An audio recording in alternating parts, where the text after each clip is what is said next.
白花头发藏不住如鹰般锐利双眼，坚毅步伐哪怕山路蜿蜒。身经百战的星际猎人林启生，望远镜是他的武器，而一整片天空则是他的猎场。2007年的夏天，他猎得了一枚夜空最闪亮的荣耀勋章。我是算是那个幸运者啦，就说2007年的7月11号晚上大概12点左右天气才好。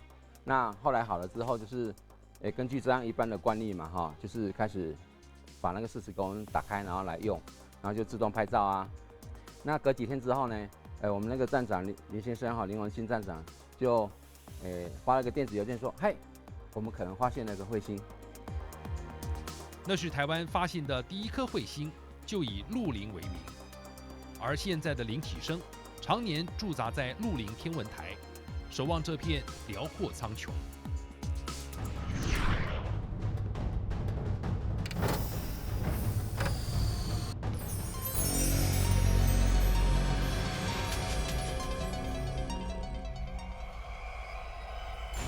鹿林彗星不但拖着美丽的绿色光芒，更点亮了鹿林天文台的国际能见度。而就在我们所仰望的这片天幕，一场天文盛事即将上演。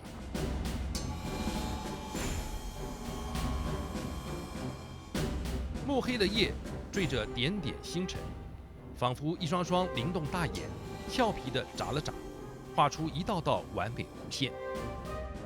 这是双子座流星雨，与象限1座流星雨以及英仙座流星雨并称年度3大流星雨。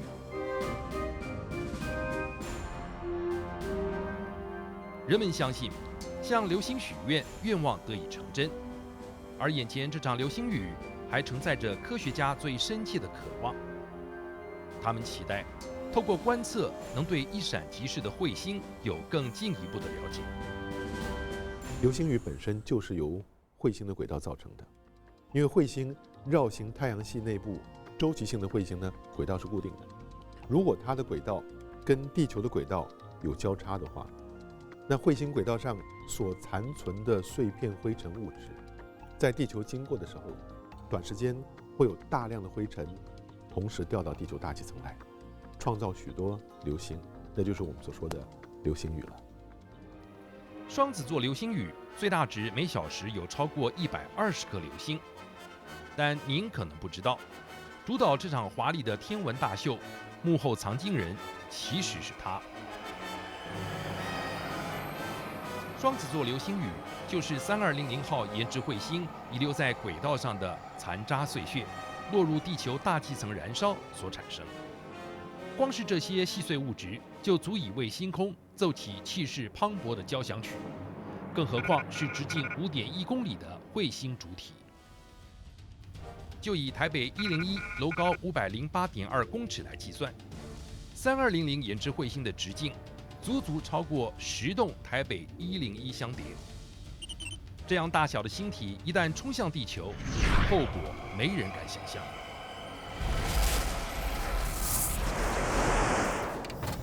于是，一支集结全球顶尖天文学家组成的星际防卫队因此诞生。而这支秘密军团的代号就叫 Pan-STARRS 泛星计划。中央大学天文研究所的陈文平教授，就是泛星计划台湾研究团队的计划主持人。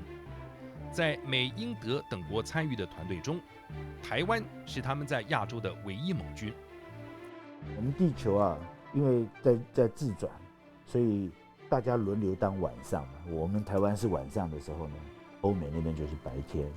假如有一个天体爆发了，假如说泛星侦测到了，那转过了5-6个钟头，就是我们台湾当晚上了，对不对？这时候虽然我们的望远镜不大，但只有我们在适当的精度啊，能够观测到这件的事情。泛星计划的主力望远镜设立在夏威夷，每当夏威夷的太阳升起，正值黑夜的鹿林天文台立刻接棒，将观测时间的疏漏空档降到最低。而现在，我们将进入鹿林天文台的内部核心，直击保卫地球最前线。藏身海拔2862公尺的山之巅，这群星际特工正试图进一步追踪这些外星访客是否来者不善。台湾泛星计划的小组成员握有一份近地天体的观察名单，而这份资料来自于美国哈佛大学的小行星中心，每天公布最及时的观测资讯。非常特别的是，它列出了3个，由泛星计划发现非常有可能是彗星的天体。那因为彗星相对小行星来说非常的稀有，所以我们会把这3个天体列为第一优先的观测目标。所以这今天3个目标，所以我们先看比较亮的，这个对啊，20.9对，20.9。一旦锁定目标，接下来的行动分秒必争。你说这是太阳，然后地球在这里，它往这个方向走，那近地小行星可能在这边通过。那如果今天我们看到它，然后第2天去看它的时候，它已经移动到这个位置，那它有可能是有不同的路径。那如果我们过好几天看它，我们要追踪很大的范围。可是如果我们在1天之内看的话，只要追踪这么小的范围，就很容易就可以再把它发现回来。您不妨想象，泛星计划如同地球架设了大型监视器，时刻关注我们的周遭环境有没有不速之客。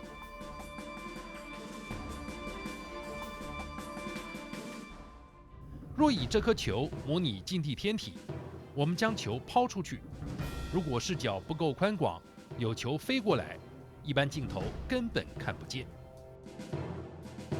但同样的丢球动作，在广角镜头中将无所遁形。